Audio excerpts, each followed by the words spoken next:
Assalamualaikum warahmatullahi wabarakatuh. Halo Sobat Budaya Lampau, kembali lagi bersama kami di channel YouTube Budaya Lampau. Oke, setelah kemarin kita bahas tentang sejarah keunikan di kota Yogyakarta, kali ini kita mau bahas apa lagi ya? Oke, kali ini kita akan bahas tentang sejarah letusan Gunung Krakatau pada tahun 1883 dahulu. Nah, teman-teman udah pernah dengar belum sejarah terpisahnya Pulau Sumatera dan Pulau Jawa? Nah, banyak cerita yang menceritakan tentang Pulau Jawa dan Pulau Sumatera terpisah karena letusan Gunung Krakatau. Nah, mari kita bahas letusan Gunung Krakatau yang menyebabkan terpisahnya Pulau Sumatera dan Pulau Jawa. Letusan Gunung Krakatau, baik yang terjadi di masa lampau atau Krakatau purba, maupun yang terjadi pada tahun 1883, memiliki dampak yang signifikan dalam sejarah dan geografi Indonesia. Letusan Gunung Krakatau purba diyakini menyebabkan terbentuknya Selat Sunda yang memisahkan Pulau Jawa dan Pulau Sumatera, serta hilangnya peradaban Pasemah Lampung dan Salakanegara Banten.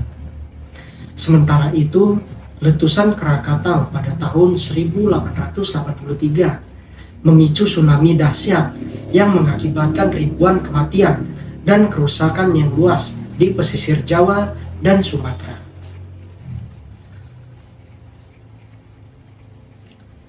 Letusan Gunung Krakatau purba terjadi pada tahun 535 Masehi.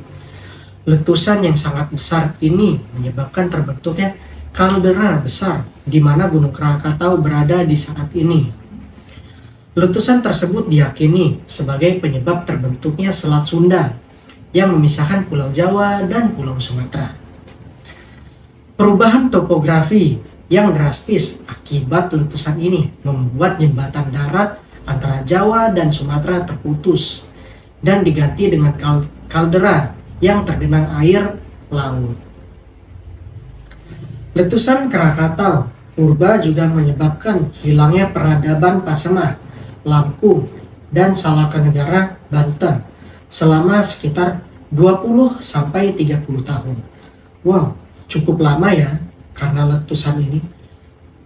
Nah, letusan Gunung Krakatau pada tahun 1883. Letusan ini adalah salah satu letusan gunung berapi paling dahsyat dalam sejarah umat manusia.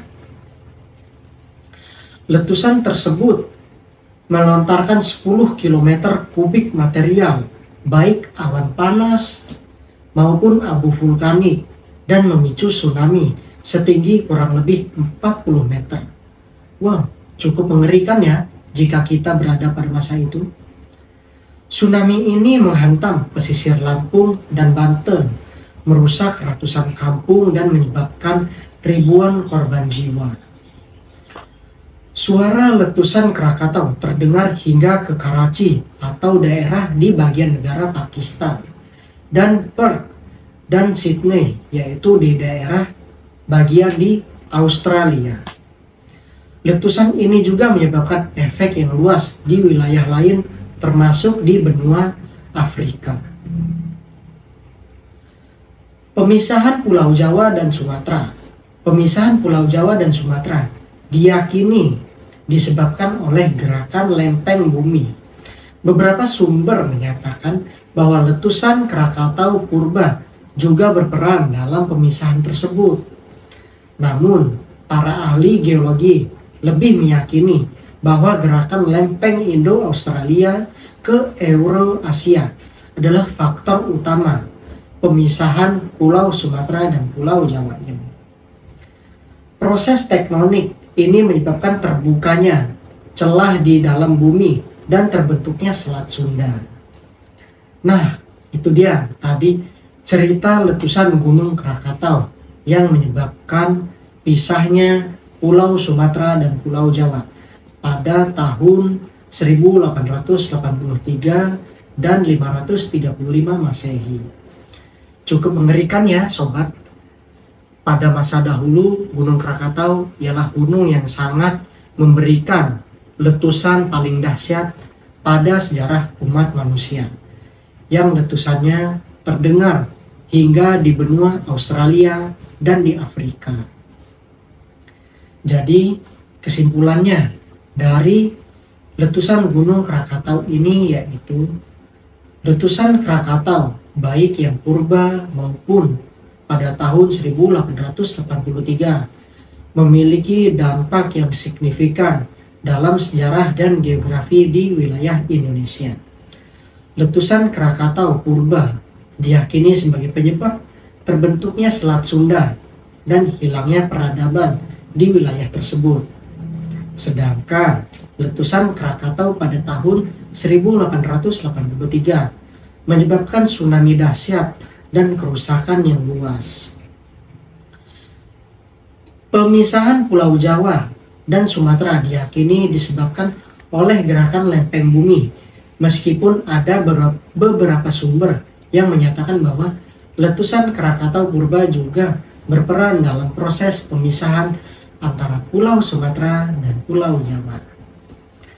Nah, itu dia sobat, tadi sekilas cerita tentang letusan Gunung Krakatau dan terbentuknya Selat Sunda yang seringkali kita dengar dan seringkali kita lihat dalam beberapa video-video yang ada di media sosial.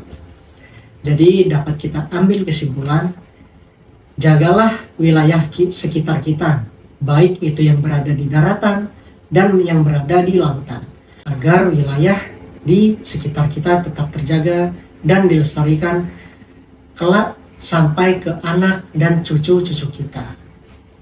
Sekian dari saya, pembawa host dari Budaya Lampau. Terima kasih atas waktu dan perhatiannya. Next, kita bahas apa lagi ya? Assalamualaikum warahmatullahi wabarakatuh. See you.